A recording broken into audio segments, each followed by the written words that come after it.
Hello, my name is Claudio.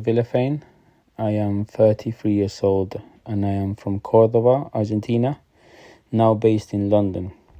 I am a self-taught artist just because I had to give it a name to what I do. As I said, I have no formal education in arts. I was born in Córdoba in a really poor area where the only art we knew was the writing, scribbling, drawings you will find on some walls.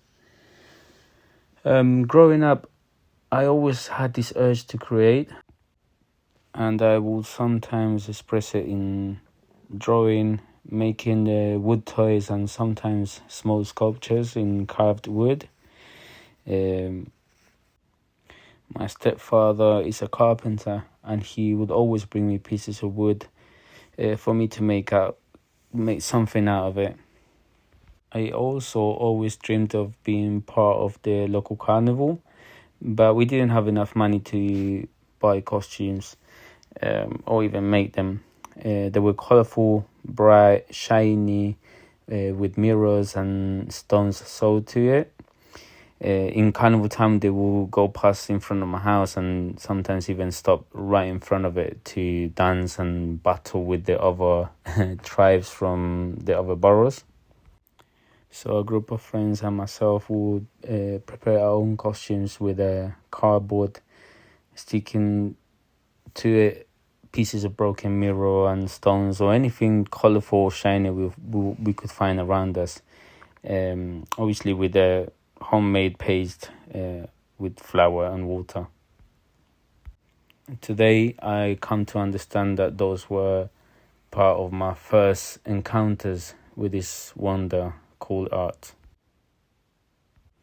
As a young person, I never pursued art. I didn't see it as an option. I had to do something to secure a job, my parents will say. At the age of 28, I met my real father and everything started to make sense.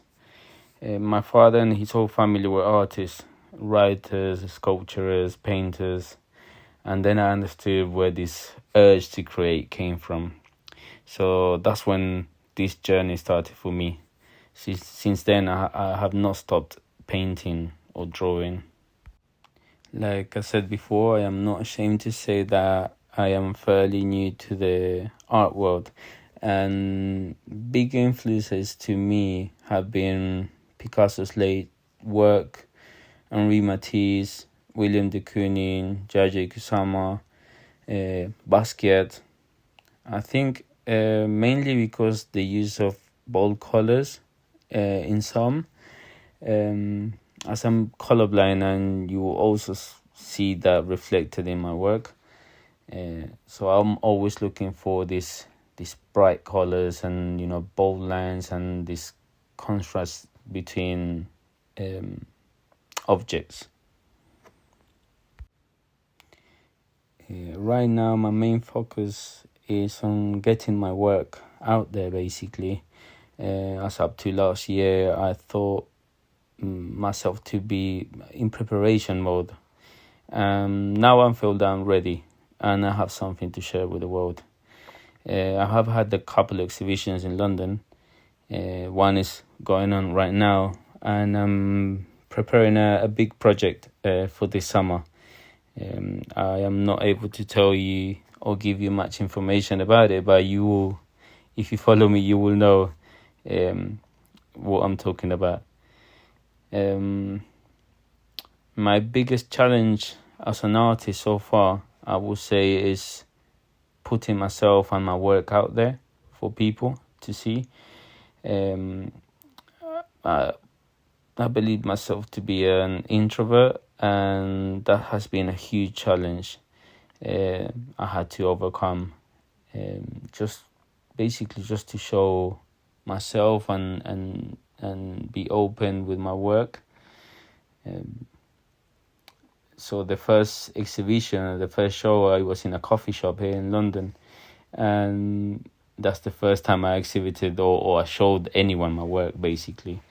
And I remember being really nervous there was no one around me, and I was hanging this painting in this coffee shop, and I felt really nervous, and that was a big, huge challenge for me.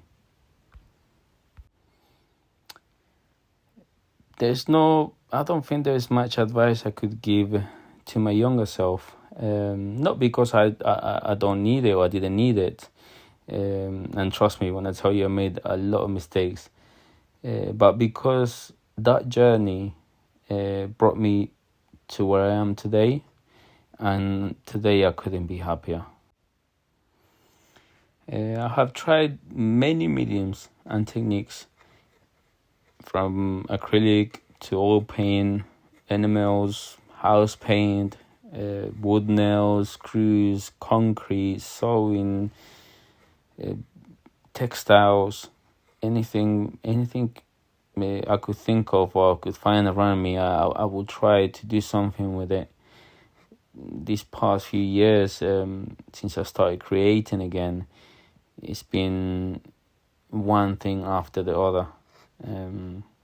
I think there's still so much more to try, and every day I wake up thinking what I could try next. When I work, I enter a state of trance, I would say, and I completely forget about my surroundings. And even though I do enjoy some music in the background, it will make no difference to me once I'm immerse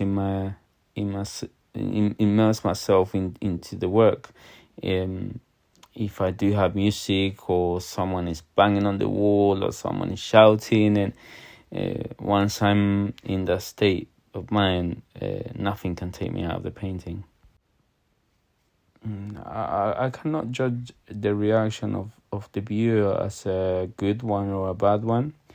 I think any reaction is great. No reaction would mean my work may go by being unnoticed, and I think that's not a good thing. I think artists, we want to cause something on the viewer, and I've seen people getting really happy and smiling at my work. I think that's one. I would say that's one of the best ones. A happy feeling.